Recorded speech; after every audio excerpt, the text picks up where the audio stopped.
sides of a right angle triangle containing right angle are 5x and 3x minus 1. तो क्या बोल रहे हैं, एक राइट एंगल ट्राइंगल है.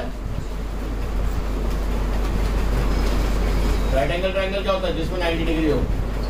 जिस ट्राइंगल में 90 डिग्री होता है उसी ट्राइंगल को हम क्या बोलते हैं, राइट एंगल ट्राइंगल. फिर वो आगे क्या बोल रहा है, the sides of right angle triangle containing right angle. ये कौन सी साइड्स की बात कर रहा है, जिससे राइट एंगल बने. अब देखो राइट एंगल ये बन रहा है, ये कभी भी हाइपोटेनस नहीं बनेगा, हाइपोटेनस राइट एंगल के सामने होती है. तो राइट एंगल जो बनेगा वो परपेंडिकुलर हाइपोटेनस से मिलके बनेगा, यानी ये वाली साइड या तो 5x होगी तो ये 3x माइनस 1, या ये 5x होगी तो ये 3x. ठीक है. If the area of triangle is 60, अगर आपको पता है राइट एंगल ट्राइंगल का हाफ बेस इनटू हाइट जब आप करते हो एरिया के लिए, तो इसे बेस इसे हाइट मानते हो. yes, sir. क्या अगर इसे बेस मानोगे तो ये हाइट हो जाएगी. समझ में आया. एरिया कितना दे रखा है, 60, हाफ बेस 3x माइनस 1 मान लीजिए. हाइट क्या हो गई, 5x. अब इसको इधर भेजो तो कितना हो जाएगा, 5 से पहले काटो. 5 × 5 12 जा. ठीक है, ये कर सकता है ना. 5 2 × 12 x into this 3x square. इसको उधर ले जाओ. 3x square minus x minus 24 equal to 0. 3 into 24 72 है ना. अब 72 9 और 8 फैक्टर समझ में आए. 3x कॉमन लीजिए, क्या आएगा, x minus 3. यहाँ कॉमन क्या आएगा, 8. तो x minus 3. x minus 3 आया और दूसरा क्या है, 3x plus 8 equal to 0. यहाँ x minus 3 equal to 0 रखोगे तो x की वैल्यू क्या आएगी, और 3x plus 8 minus 8 upon 3. And we don't consider it. Why? Because it cannot be negative. So one side, अब ये x की वैल्यू आई है, ये वैल्यू 5x है, तो कितना हो गया, 5 into 3 अदर साइड को निकाल लोगे. yes, sir. 3 into 3 तो 9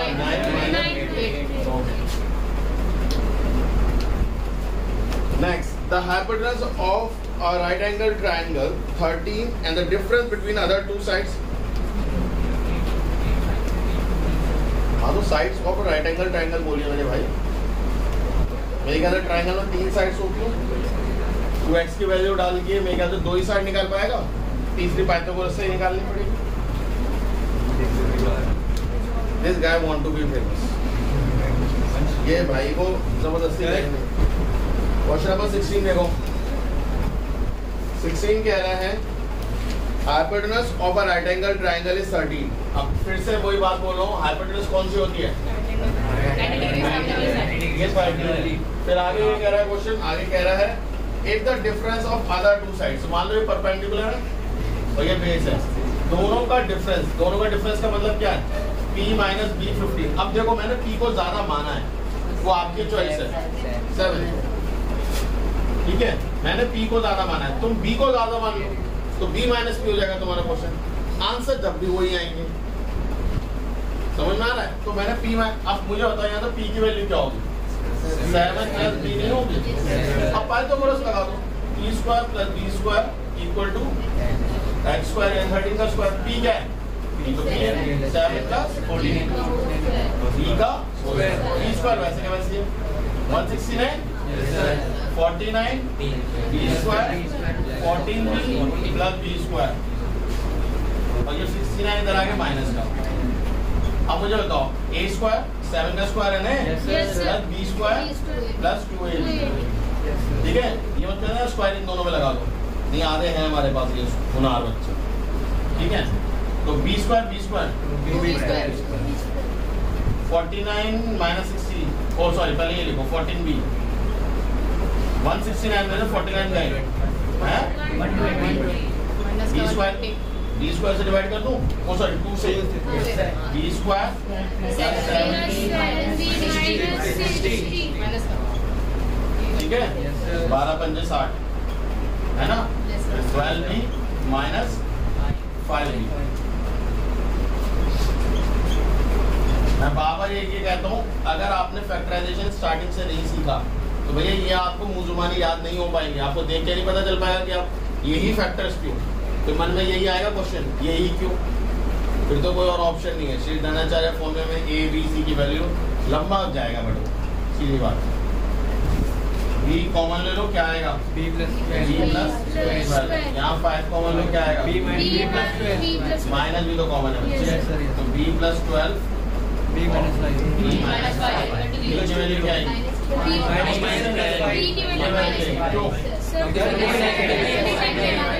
और इसका आंसर क्या आएगा पॉजिटिव।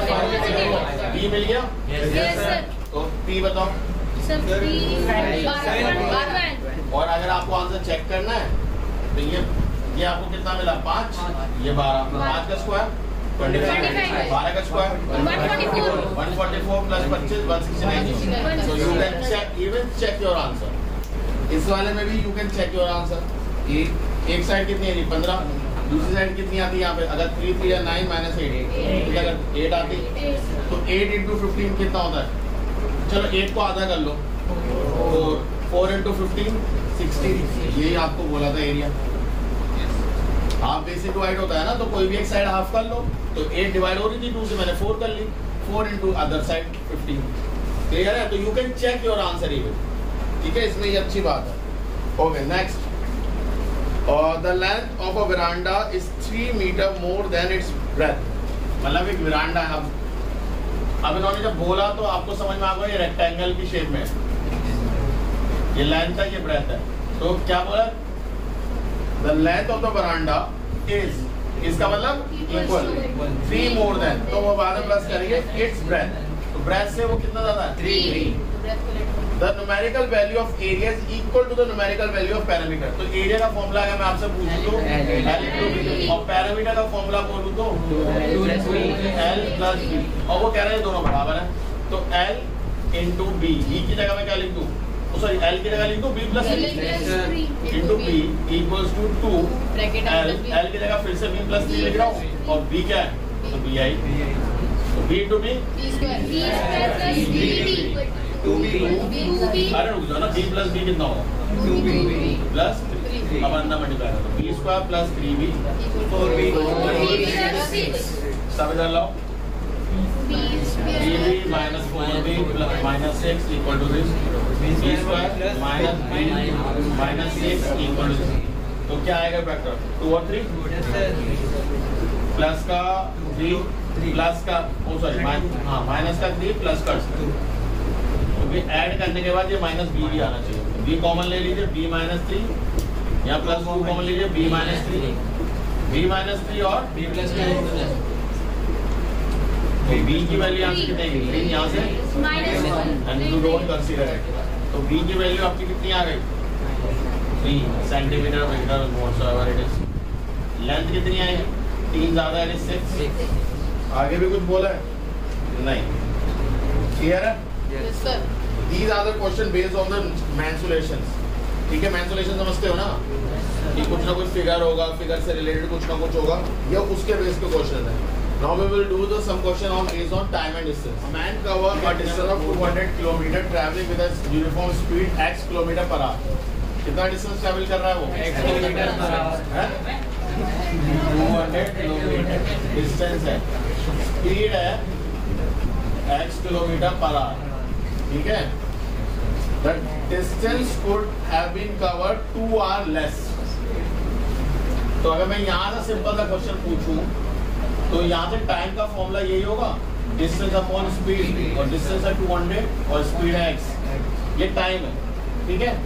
अब वो कह रहे हैं time 2 hours less, the distance could been covered in 2 hours less, मतलब समय 2 घंटे कम लगता if speed is x plus 5 hour। Speed अगर कितनी होती x plus 5 hour की स्पीड होती 2 घंटे कम लगते, तो 2 घंटे कम लगते, ऑब्वियस सी बात है कि अगर आप डिस्टेंस स्पीड बढ़ाओगे तो टाइम अपने आप कम लगेगा।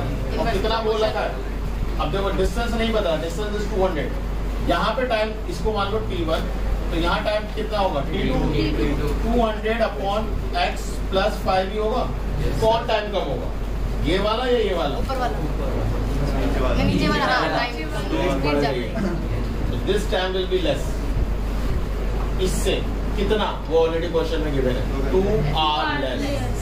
तो 200 upon x minus 200 upon x plus 5, तो कितना आता, 2। समझ में आ रहा है, ये है क्वेश्चन। तो यहाँ पे आप क्या लीजिए, 200 कॉमन लीजिए, 1 upon x minus 1 upon x x plus plus 5, 5 equal to 2 से काट दो, ये 100 आ जाएगा। 2। Yes sir. ठीक है, एलसीएम लेना आता है, x को यहाँ भेजो तो x प्लस 5, इसके बाद से एक ही नंबर है, डायरेक्ट आप बिना ब्रैकेट के लिख सकते हो, X bracket में x plus 5 और यहाँ क्या बचा है, 1। ठीक है, तो यहाँ x काट दो, 5 into 100, 500। Very good. और ये इधर जाएगा तो किसका हो जाएगा, x स्क्वायर प्लस 5x। तो इक्वेशन क्या है, x square plus 5x Minus 500 equal to 0। ऐसे दो नंबर बताओ जिन दोनों का मल्टीप्लाई 500 आता है, 5 और 100, वाह, हैं?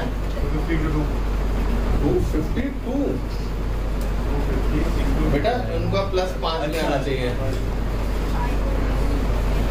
5 और 10 50 होगा, 5 और 100 भाई 10 और 50, 10 और 50। भाई ये क्यों, हाँ 10 और 50, 10 और 50।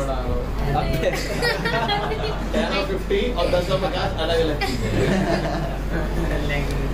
उन दो का मल्टीप्लाई 500 आए, ठीक है, और माइनस करने पे 5 आए, बोलो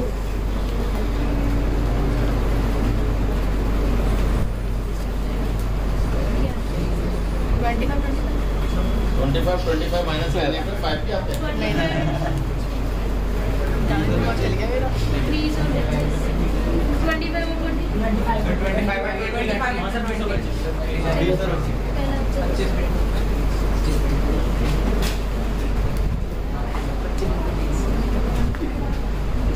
25 10 का 250 होता है, और 25 20 का 500। x कॉमन लो, x प्लस 25 माइनस 20 कॉमन लो, x plus 25, x plus 25, x minus 20 तो क्या आएगी वैल्यू, 20 आएगी। 20 आएगी। अब वो 20 क्या है, स्पीड, तो ओरिजिनल स्पीड आपको चाहिए थी, आपने निकाल ली, ठीक है। ओके, एक और क्वेश्चन देखिए, देखो क्वेश्चन कह रहा है 200 किलोमीटर का डिस्टेंस था, स्पीड थी x, तो टाइम कितना लगेगा। स्पीड का फॉर्मूला होता है डिस्टेंस अपॉन टाइम, ये होता है, यहाँ से टाइम का फॉर्मूला हो जाता है डिस्टेंस अपॉन स्पीड, वो डाल दिया मैंने 100 अपॉन x, तो ये आवर आ गया, कुछ मिनट है, t1 बोला, उसने बोला अगर x प्लस 5 यानी स्पीड बढ़ा दूं तो टाइम कम लगेगा 2 घंटे। बट मुझे बात बताओ, 200 किलोमीटर डिस्टेंस है, स्पीड बढ़ा दी, कुछ ना कुछ तो टाइम आएगा, मैंने वो टाइम t2 लिख लिया, ठीक है। अब मुझे बात बताओ, ये टाइम ज्यादा है, ये टाइम ज्यादा है, ऊपर वाला, नीचे वाला कम क्यों है, स्पीड बढ़ेगी तो कहाँ टाइम कम होगा। अब t2 t1 माइनस t2 कितना होना चाहिए, 2r ही तो होना चाहिए, बाकी 200 कॉमन लेके फटाफट करिए। ओके, नेक्स्ट देखो, N express train makes a run 240 kilometre at a certain speed, speed नहीं बताई, डिस्टेंस बता रखा 240 kilometre. Another train whose speed is 12 hours less than the first train take an hour longer to make a same trip। अब देखो same question है, और ऐसे board में दोनों बार आ चुका है, पहले ये वाला भी आईसीएसई में आया, ये भी आईसीएसई में है। कॉन्सेप्ट देखो, कितना डिस्टेंस बोलते हैं आपकी बार, बस 240 किलोमीटर, ठीक है। अगर बोल रहे हैं एक ट्रेन स्पीड मान लो x है, इधर करिए स्पीड x, तो टाइम कितना लगेगा, बोलो 240 अपॉन x आवर्स, ठीक है। अब वो कह रहे हैं अनदर ट्रेन, एक दूसरी ट्रेन है, whose speed is 12 kilometre per our less, यानी स्पीड क्या होगा, न्यू स्पीड x माइनस 12, तो यहाँ का टाइम क्या होगा, 240 अपॉन x माइनस 12 होगा। अब ये टाइम बढ़ जाएगा, ये टाइम ज्यादा होगा ऑब्वियसली, तो इसमें से माइनस करो, t2 माइनस t1 कितना ज्यादा होगा, 1 आवर।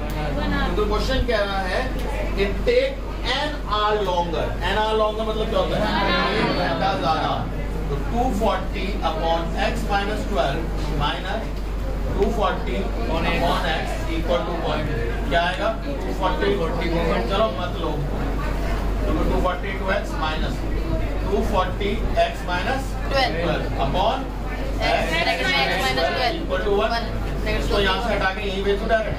Yes, sir. अब ध्यान से देखो मैंने इस चीज को ब्रैकेट में लिखा क्यों क्योंकि बाहर माइनस था यहाँ पे ये सिंगल टर्म था इसलिए मुझे ब्रैकेट्स की जरूरत ही नहीं थी।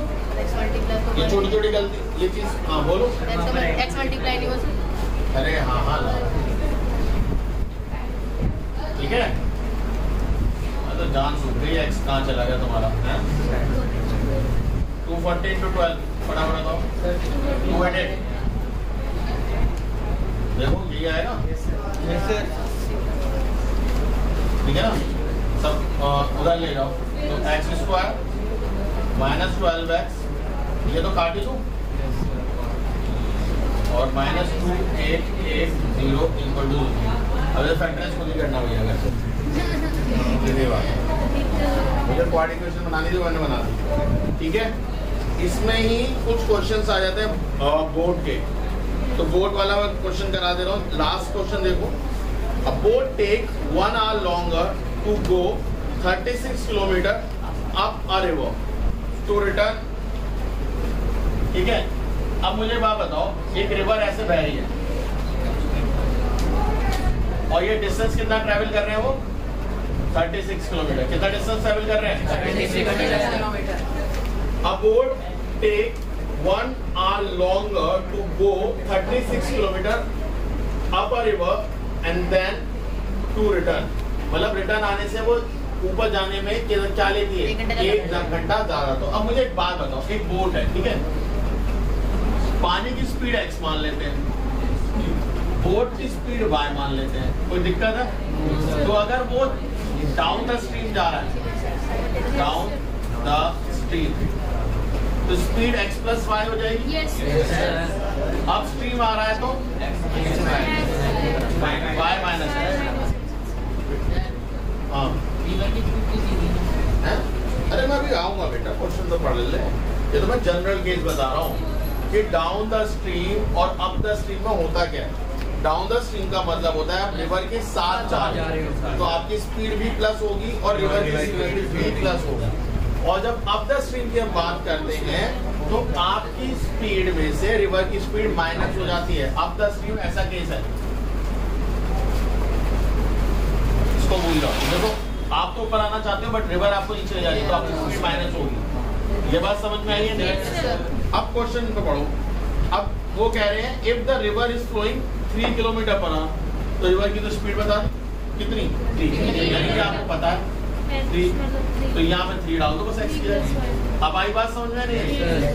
फिर वो कह रहे हैं ओके तो हम टाइम की बात कर लेते हैं तो पहले टाइम निकालते हैं t1 तब ये स्पीड है 3 प्लस तो टाइम कितना लगेगा मान लो 36 अपॉन 3 प्लस y और ये टाइम दूसरा ये लगेगा 36 अपॉन y माइनस 3 तो भैया देखो सीधी बात है बहुत सिंपल यहाँ स्पीड ज्यादा है तो ये टाइम कम होगा वहाँ स्पीड कम है तो और दोनों का टाइम का डिफरेंस क्या था ना एन आर यानी 1 घंटा तो t2 माइनस